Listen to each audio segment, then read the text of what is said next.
রিমা বিশ্বাসের লেখা গল্প আশীর্বাদ। ভিজিটিং আওয়ার্স দুপুর 12টা পর্যন্ত। রক্তিমা তাড়াতাড়ি বাড়ি থেকে নার্সিংহোমের উদ্দেশ্যে বেরোলো। জেঠু গতকাল হসপিটালে ভর্তি হয়েছে। রক্তিমার জেঠুর বয়স হয়েছে। কসবার নতুন বাড়িতে ওরা 3 মাস হলো এসেছে। নতুন বাড়িতে আসার পর থেকে জেঠু বেশ কিছুদিন ধরে শ্বাসকষ্টে ভুগছিলেন।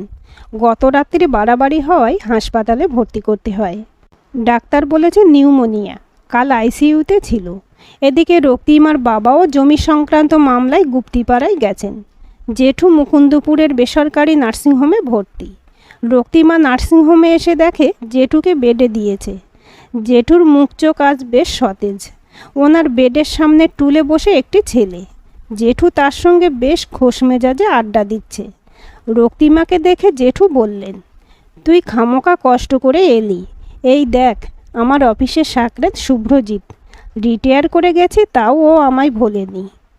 ছেলেটি টুল ছেড়ে দাঁড়ালো, করজোড়ে নমস্কার জানিয়ে বলল, আপনি বসুন। রক্তিমা ভদ্রতার সঙ্গে বলল, না না, আপনি বসুন। জেঠু বলে, তুই বস, রোদে পুড়ে এলি। শুভ্রজিৎ অনেকক্ষণ আমার সঙ্গে বসে আড্ডা দিচ্ছিল। কি করে খবর পেয়েছে কে জানে, সকালেই দেখতে চলে এসেছে। ও যখন নতুন অফিসে জয়েন করে সেই বছরই আমি রিটায়ার করলাম। একটু আধটু ওকে কাজে সাহায্য করেছি, সেই কথা এখনও মনে রেখেছে। কথাটা শেষ করে উনি সন্তোষ প্রকাশ করে হাসলেন। অচেনা এই ছেলেটিকে দেখে রক্তিমার একটু অস্বস্তি হলো। ছেলেটিকে এক ঝলক দেখেছে রক্তিমা। চোখ মুখ বেশ তীক্ষ্ণ, গালে হালকা দাড়ি, রংটা এতটাই ফর্সা যে গালে সবজে আভা, মধ্যম উচ্চতার। বারবার ওর মুখের দিকে তাকাতে লজ্জা করলো রক্তিমার। তাও জানতে ইচ্ছে করছিল ছেলেটি ওকে দেখছে কি না। শুভ্রজিৎ জেঠুর সঙ্গে অফিসিয়াল নানা কথাই মেতে উঠেছে। দুনিয়ার সমস্যা, পেমেন্ট ইনক্রিমেন্ট, বোসবাবু ঘোষবাবু, আরও নানা। ভিজিটিং আওয়ার্স শেষ হওয়া পর্যন্ত শুভ্রজিৎ ঠায় দাঁড়িয়ে রইল। যাওয়ার সময় জেঠু ওর হাত ধরে বলল, শুভ্রজিৎ, মাঝে মধ্যে বাড়িতে যেও, তোমার সঙ্গে কথা বলতে ভালো লাগে। বোঝই তো, বুড়ো হয়েছি এখন। অল্প বয়সে ছেলে ছোকরারা খবর নিলে নিজের কাছে নিজের গুরুত্ব অনেক বেড়ে যায়। নার্সিংহোম থেকে বেরোবার সময় রক্তিমা আর শুভ্রজিৎ একই লিফটে নামলো। রক্তিমাকে বারবার আকর্ষণ করছিল শুভ্রজিতের উপস্থিতি। শুভ্রজিৎ কোনো কথা বলল না, শুধু নার্সিংহোম থেকে বেরোবার সময় বলল, একদিন আপনাদের বাড়ি যাব। আপনার জেঠুর সঙ্গে আমার সম্পর্কটা অন্যরকম।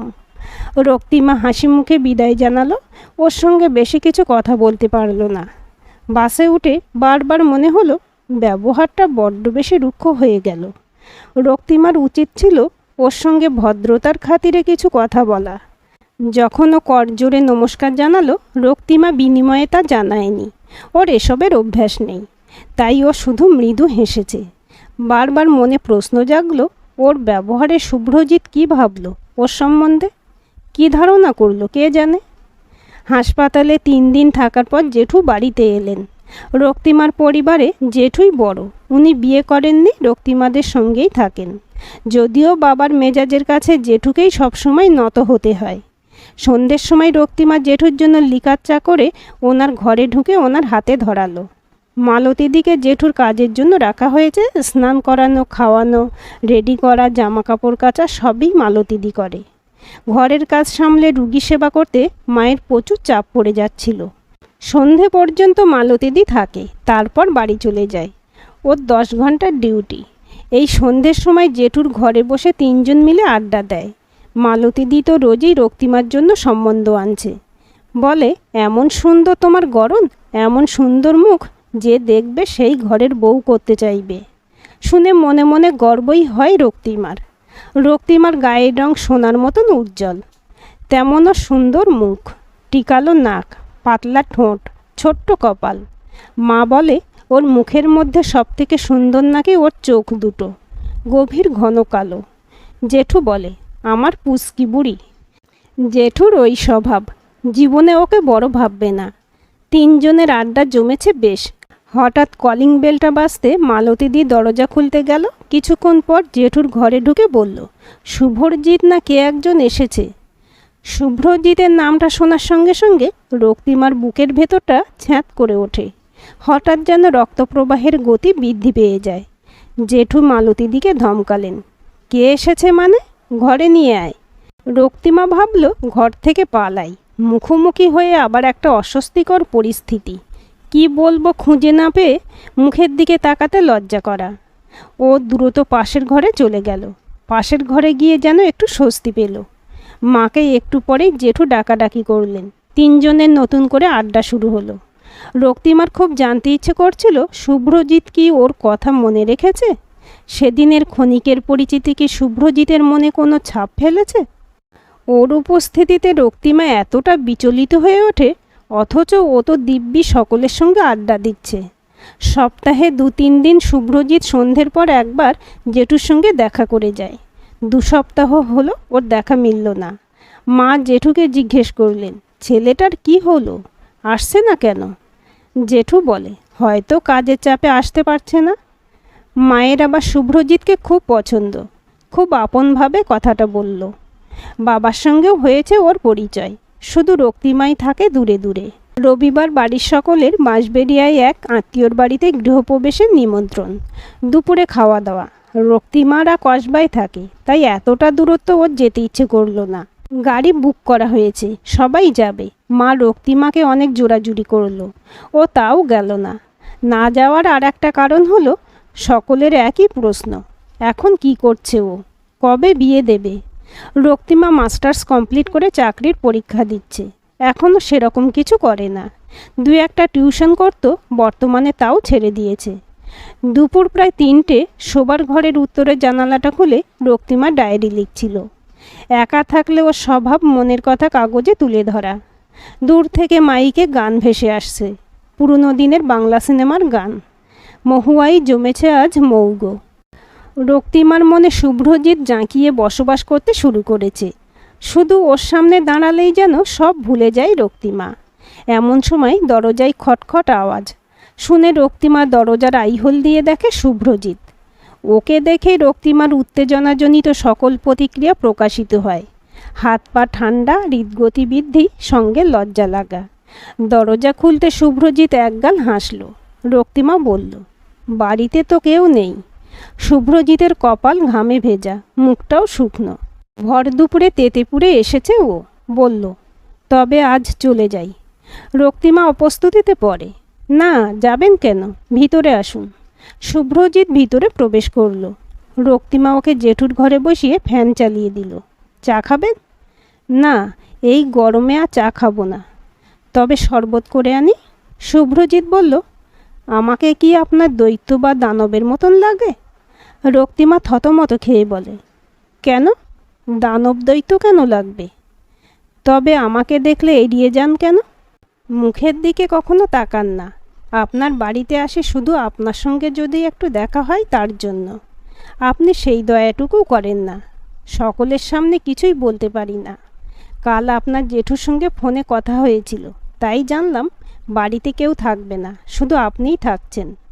এই সুযোগে নিভৃতে আপনার সঙ্গে খোলাখুলি কথা বলতে এলাম। আমাকে কি প্রথম দেখেই প্রত্যাখ্যানের তালিকায় ফেলেছেন?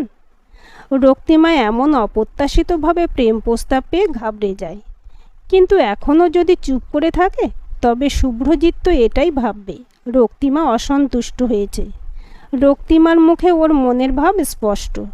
ও বলল, আপনাকে প্রথম দেখে সত্যিই বুঝিনি আপনি এমন ফন্দি আঁটতে পারেন। ফন্দি? হ্যাঁ, জেঠুর সঙ্গে গল্প করা নিছক বাহানা ছিল, আসলে উদ্দেশ্য ছিল অন্য। শুভ্রজিৎ বলল, উদ্দেশ্য সৎ ছিল, এখন সফল হবে কি না তা জানি না। প্রচেষ্টা করেছি, ফল পাওয়া এখন দেবীর হাতে। রক্তিমার মুখ লজ্জায় লাল হয়ে যায়। ও লাজুকভাবে বলে, তথাস্তু। শুভ্রজিৎ বলল, তবে আর বাড়িতে নয়, কাল বাস স্টপে অপেক্ষা করব। রক্তিমা বলল, এতদিন আসেননি কেন? ও বলল, কাকার মেয়ের শরীর ভালো ছিল না, হাসপাতাল বাড়ি করতে হয়েছিল, ফুড পয়জন হয়, স্যালাইন দিতে হয়। রক্তিমা দুঃখ প্রকাশ করল। শুভ্রজিৎ আরেকদিন দেখা করার আশায় বিদায় নিল। পার্কের মাঠে সবুজ ঘাসের উপর শুভ্রজিৎ আর রক্তিমা হাঁটছে। দুজনে একে অপরের কাছ ঘেঁষেই হাঁটছিল। রক্তিমার হাতের কোড়ে আঙুলটা ছুঁল শুভ্রজিৎ। আলতো করে ধরল রক্তিমার হাতটা। রক্তিমা বাধা দিল না। শুভ্রজিৎ ওর হাতটা শক্ত করে চেপে ধরল। তুমি আমাকে ভরসা করো? হ্যাঁ, করি। শুভ্রজিৎ ওর হাতটা নিজের ঠোঁটের কাছে নিয়ে যেতে রক্তিমা সরিয়ে নিল। শুভ্রজিৎ মাথা চুলকে বলল, রক্তিমা, আমি তোমায় ভালোবাসি। বিয়ে করবে আমায়? রক্তিমা অবনত মস্তকে মৃদু স্বরে বলল, করব। শুভ্রজিতের যেন খুশির অন্ত রইল না। ও উৎফুল্ল চিত্তে বলল, আমি কালকেই কাকার সঙ্গে তোমাদের বাড়িতে যাব। রক্তিমা বাড়ি ফিরে স্বপ্নে বিভোর হয়ে রইল। ওর পছন্দের পুরুষ ওর জীবনের অংশ হতে চলেছে। বাড়িতে সকলের পছন্দ শুভ্রজিৎকে। ওদের মিলনে কখনোই বিলম্ব হবে না। সন্ধে প্রায় 7টা। রক্তিমা বাড়িতে সব বলেছে। সকলে ওদের আহ্বানের জন্য বসে। বৈঠকখানা ঘরটা মা সকাল থেকে পরিষ্কার করিয়েছে। মালতী দি আজ বাড়তি কাজ করেছে, তার জন্য ওকে কিছু বলতে হয়নি। সোফার কভার বদলে ঝুল ঝেড়ে শোকে যে টেবিলের ধুলো মুছে পর্দা বদলে সুন্দর করে সাজানো হয়েছে বৈঠকখানা। ম্যাগাজিন, খবরের কাগজগুলো গুছিয়ে টেবিলের নিচের তাকে রাখা হয়েছে। শোকেজের উপর ফুলদানিতে রাখা হয়েছে তাজা গোলাপ আর রজনীগন্ধা। ঘরের এক কোণে রক্তিমা জ্বালালো চন্দনের ধূপ। চা, মিষ্টি, ফ্রাই সাজিয়ে মা রেডি। শুভ্রজিৎ ওর কাকার সঙ্গে ঢুকলো। বাবা ওর কাকাকে দেখেই তেলে বেগুনে জ্বলে উঠলেন। সমস্ত সভ্যতা, ভদ্রতা, আদব কায়দা ভুলে চিৎকার করে উঠলেন, ইউ স্কাউন্ডেল! জেঠু মাথা নিচু করে বসে। মা উদ্বিগ্ন হয়ে যায়। রক্তিমা, শুভ্রজিৎ হতচকিত। এ কি হলো? বাবা তেড়ে গেল, লম্পট, লোভী! আমার বোনের জীবন শেষ করে এখন ভাইপোকে দিয়ে আমার মেয়ের জীবন নষ্ট করতে এসেছিস? Get out! শুভ্রজিৎ বাবার হাত ধরে কিছু বোঝাতে গেল। উনি হাত ঝটকা দিয়ে বললেন, তোদের পুলিশে দেব, গেট আউট, গেট আউট! বলে উনি উত্তেজিত হয়ে উঠলেন। ওরা যেতেই বাড়িতে চরম অশান্তি চলল শুভ্রজিৎকে নিয়ে। জেঠু ওর কাকার পরিচয় জানতো না। ওর কাকার সঙ্গে রক্তিমার পিসির প্রেম ছিল, বিয়ে সব ঠিক, কিন্তু উনি মোটা টাকার লোভে পণের বিনিময়ে অন্য একজনকে বিয়ে করেন। এই শোক সামলাতে না পেরে পিসি মানসিক ভারসাম্য হারান। এখনও উনি মেন্টাল অ্যাসাইলিমে ভর্তি।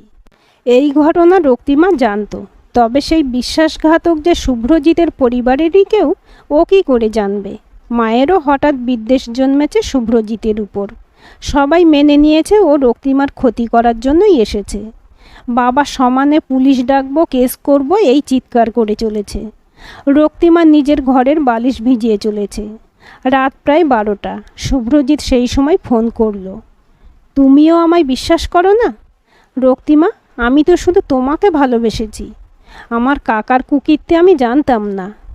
আমার মধ্যে ওনার স্বার্থপরতা, ওনার লোভ, এই সকল বদগুণ মোটেই সংক্রমিত হয়নি। আমি তোমায় ভালোবাসি রক্তিমা। রক্তিমা বলল, কেউ মানবে না শুভ্র, আমাদের কথা কেউ শুনবে না। বাড়ি থেকে বলছে অন্য জায়গায় বিয়ে ঠিক করবে। শুভ্রজিৎ বলল, তুমি আমায় বিশ্বাস করো? রক্তিমা মনে প্রাণে শুভ্রজিৎকে চায়। প্রথম যেদিন দেখে সেদিন থেকে ওকে ওর ভালো লাগে। ধীরে ধীরে দুজনের কাছে আসা, ঘনিষ্ঠ হওয়া। এখন এক ঝটকায় কি করে বলে ও চায় না শুভ্রজিৎকে? কি করে বলে ওর শুভ্রজিতের প্রতি বিশ্বাস নেই? রক্তিমা বলল, আমি তোমাকে চাই শুভ্র, তোমাকে বিশ্বাস করি। শুভ্রজিৎ বলে, তবে 2 দিন পর আমরা একসঙ্গে পালাবো, কেউ কিছু করতে পারবে না। দুজনে রেজিস্ট্রি করে নিলে আর কোনো বাধা আসবে না আমাদের মাঝে। শুনে বুকটা কেঁপে উঠল রক্তিমার। সমস্ত বাঁধন, সমস্ত মায়া ছেড়ে শুভ্রজিতের হাত ধরে এক নতুন জগতে পাড়ি দেওয়া সাহস রাখে রক্তিমা। কিন্তু উপায়ও তো নেই, বাড়িতে কোনোদিনও মেনে নেবে না ওকে। শুভ্রজিৎ বলল, আমি গাড়ি নিয়ে তোমাদের বাড়িতে আগামী পরশু আসব, তুমি কোনো রকমে বেরিয়ে এসো। শুনে হাত পা ঠান্ডা হয়ে গেল রক্তিমার। 2 দিন শুধু নিজের মনের সঙ্গে দ্বন্দ্ব করল। কি করা উচিত? শুভ্রজিতের উপর বিশ্বাস করে সর্বস্ব ত্যাগ করা উচিত, নাকি বাড়ির সিদ্ধান্তে ওর প্রথম প্রেমকে ত্যাগ করা উচিত? সে যে বড়ই বেদনাদায়ক। শুভ্রজিৎ ওর মনে প্রথম প্রেমের আবেগ জাগিয়েছে। ওর স্পর্শে রক্তিমা উপলব্ধি করে ওর সকল সংবেদন। শুভ্রজিৎ ওকে অনুভব করিয়েছে চাঞ্চলতা, ওকে বিহ্বল করেছে। তাকে ছেড়ে দেওয়া বড়ই শক্ত রক্তিমার কাছে। রাত প্রায় 2টো। শুভ্রজিতের গাড়ির হর্নে বুকের ভিতরটা শূন্য হয়ে গেল রক্তিমার। মা বাবা ঘুমোচ্ছে অঘরে। জেঠুও ঘুমের ওষুধ খেয়ে গভীর নিদ্রায়। রক্তিমা ধীর পায়ে ঘর থেকে বেরিয়ে সামনের প্যাসেজ পার করে দেওয়ালে ঝোলানো চাবির গোছটা নিল। দরজার ছিট কিনে আস্তে করে খুলে কোলাপসেবল গেটে তালা খুলে আস্তে করে গেটটা সরিয়ে সামান্য ফাঁকা দিয়েই বেরিয়ে পড়ল। শুভ্রজিতের গাড়িতে উঠে ও জ্ঞান শূন্য প্রায়। শুভ্রজিৎ বলল, তুমি ঠিক আছো? রক্তিমা কোনো উত্তর দিতে পারল না। ওর মুখটা ফ্যাকাশে, চোখে কোনো আবেগ নেই, চুল আলুথালু, সঙ্গে একটা ব্যাগও আনেনি। সারাটা রাস্তা দুজনে চুপ করে রইল। একটা বড় ফ্ল্যাটের কমপ্লেক্সে ওদের গাড়িটা থামল। লিফটে 5 তলায় উঠে একটা বন্ধ দরজা খুলে ঢুকলো শুভ্রজিৎ। রক্তিমা আবেগশূন্যভাবে ওর দিকে তাকিয়ে। এখনও বুঝে উঠতে পারছে না ওর সিদ্ধান্ত ঠিক না ভুল। বাড়ির শিক্ষা দীক্ষা, মা বাবার বিশ্বাস, সকলের স্নেহকে পিছনে ফেলে এভাবে শুধু শুভ্রজিতের কথা ভেবে সব ছেড়ে কি আসা উচিত হলো? শুভ্রজিৎ ওর হাত ধরে ওকে ঘরে ঢোকালো। আমার বন্ধুর ফ্ল্যাট খালি ছিল, আমি ভাড়া নিয়েছি। একটা সোফায় ওকে বসালো শুভ্রজিৎ। কাল দুপুরে আমাদের বিয়ে। ওর হাতটা নিজের হাতে নিয়ে বলল, ভয় কিসের, আমি আছি তো। এখন শুয়ে পড়ো, ভিতরের ঘরে একটা খাট আছে, তুমি নিশ্চিন্তে শোও। আমি এখানে সোফায় বিশ্রাম নিচ্ছি। ভিতরের ঘরে ঢুকে দেখে একটা ছোট্ট বক্স খাটে সাদা টান টান করে চাদর পাতা। জানালার পাশে একটা ফুলদানিতে রজনীগন্ধার স্টিক রাখা। বিশেষ কোনো ফার্নিচার নেই, তবে একটা ধুলোকণা খুঁজে পাওয়া মুশকিল। দুটো ফাইবারের টুল খাটের সামনে রাখা। জামা কাপড় রাখার জন্য দেওয়ালে দুটো স্টিলের রড লাগানো। বোঝাই যাচ্ছে এই দুদিনে শুভ্রজিৎ সব ব্যবস্থা করেছে। ওর প্রিয় ফুল রজনীগন্ধা তাকেও এনেছে ওর মন ভালো করার জন্য। বিছানায় বসে থাকতে থাকতে কখন চোখ লেগে গেল রক্তিমার তা টেরই পেল না। সকালে শুভ্রজিৎ বলল, তুমি তো সঙ্গে কিছুই আনোনি। বাথরুমে পেস্ট আছে, হাত দিয়ে দাঁত মেজে নাও, আমি খাবার নিয়ে আসছি। রক্তিমা বলল, আমায় একা রেখে যেও না, আমি একা থাকবো না। শুভ্রজিৎ বলে, কি মুশকিল, না বেরোলে দরকারি জিনিস আনবো কি করে? রক্তিমার চোখ হঠাৎ ছলছল করে উঠল। শুভ্রজিৎ সোফায় বসে ওর হাতটা ধরে ওর পাশে বসালো। ঠিক আছে, কোথাও যাব না, সারাদিন তোমার সামনে বসে থাকবো। খিদে পেলে পেট ভরে হাওয়া খেয়ে নেব, তারপর আবার তোমার দিকে তাকিয়ে বসে থাকব। রক্তিমা বোঝে ওর আবদার ছেলে মানুষই। শুভ্রজিৎ বেরিয়ে গেল। ঘন্টা 2 পর এক বন্ধুর সঙ্গে বোঝাই করে প্রচুর জিনিস নিয়ে এলো। 3টে সালোয়ার, ঘরে পরা নাইটি, 2টো দামি শাড়ি, টুথব্রাশ, পেস্ট, ময়েশ্চারাইজার, সাবান, এদিকে চাল ডাল মশলাপাতি থেকে আরম্ভ করে সেফটি পিন থেকে মাথা ধরার ওষুধ পর্যন্ত। রক্তিমা বলে, এত জিনিস তুমি একা একা কিনলে? ও বলল, বন্ধুরা সব কিনে রেখেছিল, আমি শুধু তোমার শাড়ি কাপড়গুলো কিনেছি। সঙ্গে বিচিত্রা বৌদি ছিল, যার ফ্ল্যাট তার বউ। তৈরি হয়ে নাও, আর কয়েক ঘন্টা পর আমাদের বিয়ে। রক্তিমার খুব এক্সাইটেড লাগলো। শুভ্রজিৎ কেক, পেস্ট্রি, প্যাটিস এসব নিয়ে এসেছিল, সেই দিয়ে ব্রেকফাস্ট সারা হলো। রক্তিমা স্নান সেরে লাল বেনারসি পরল, আলগা করে খোপা বেঁধে তার উপর বিচিত্রা বৌদির আনা জুঁই ফুলের মালা জড়ালো। বিচিত্রা বৌদি নিজে ওকে কাজল, লিপস্টিক লাগিয়ে কোণের মতন সাজালো। ম্যারেজ রেজিস্টার এলো, সঙ্গে এলো শুভ্রজিতের বন্ধুরা, সবাই হই হুল্লোড় করছে। রক্তিমার যেন সব স্বপ্নের মতো লাগছে। শুভ্রজিৎ স্নান সেরে দাড়ি কামিয়ে পরিষ্কার পরিচ্ছন্ন হয়ে এসেছে, পরেছে সাদা পাঞ্জাবি আর সাদা ধুতি। ও 2টো আংটির বাক্স বের করলো, দুটোতেই মুক্ত বসানো। দুজনে দুজনকে আংটি পরালো।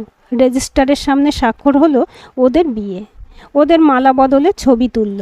একজন বলল, শুভ্রজিৎ সিঁদুর পরা। রক্তিমাও চাইল শুভ্রজিতের হাতে সিঁদুর পরতে। কেউ ক্যামেরা, কেউ মোবাইল নিয়ে রেডি। শুভ্রজিৎ বলল, না, সিঁদুর পরাবো না।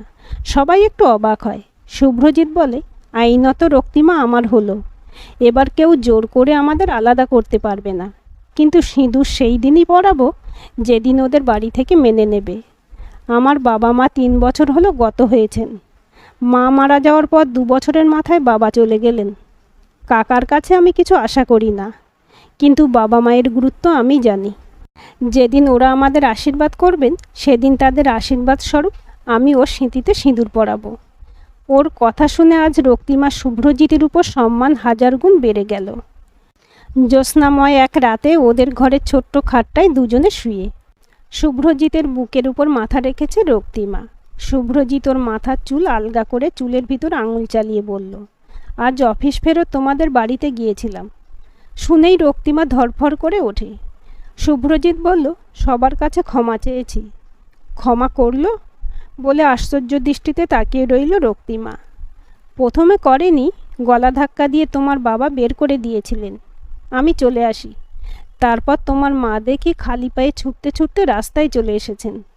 আমি প্রণাম করতে উনি আমার মাথায় হাত বুলিয়ে বললেন, কাল সকালে ওরা এখানে আসবেন। রক্তিমার আনন্দে চোখে জল চলে আসে। শুভ্রজিৎ ওর মুখটা নিজের মুখের কাছে এনে বলল, কাল আমাদের সিঁদুরদান। শুভ্রজিৎকে জড়িয়ে ধরে খুব কাঁদল রক্তিমা। এতদিনে মনের কোনায় জমে থাকা বেদনা যেন হঠাৎ খালি হয়ে গেল। পরদিন সকালে জেঠু, মা, বাবা সঙ্গে অনেক ফল, মিষ্টি, শাড়ি কাপড় নিয়ে এলেন। শুভ্রজিৎ বাবাকে প্রণাম করে বলল, আমি কাকার মতন নই। আমি শুধু রক্তিমাকে ভালোবেসেছি, শুধু ওকেই চেয়েছি। মা বললেন, এ কি, বিবাহিত মেয়ে হয়ে সিঁদুর পরিসনি কেন? শুভ্রজিৎ বলে, সিঁদুরটাই তো খুঁজে পাচ্ছিলাম না। রক্তিমা অশ্রুপূর্ণ নেত্রে মাকে জড়িয়ে ধরে। ও বলেছিল তোমাদের উপস্থিতিতে আমাকে সিঁদুর পরাবে। মা শাড়ির সঙ্গে আলতা সিঁদুর এনেছিলেন। উনি সিঁদুরের কৌটোটা শুভ্রজিতের হাতে ধরালেন। শুভ্রজিৎ রক্তিমার স্মৃতিতে সকলের আশীর্বাদ ভরিয়ে দিল। আজকের গল্পটি কেমন লাগলো কমেন্ট করে জানাবেন। ভালো লাগলে লাইক, শেয়ার এবং হাইপ করবেন। আর চ্যানেলটি সাবস্ক্রাইব করে বেল আইকনটি ক্লিক করে রাখতে ভুলবেন না।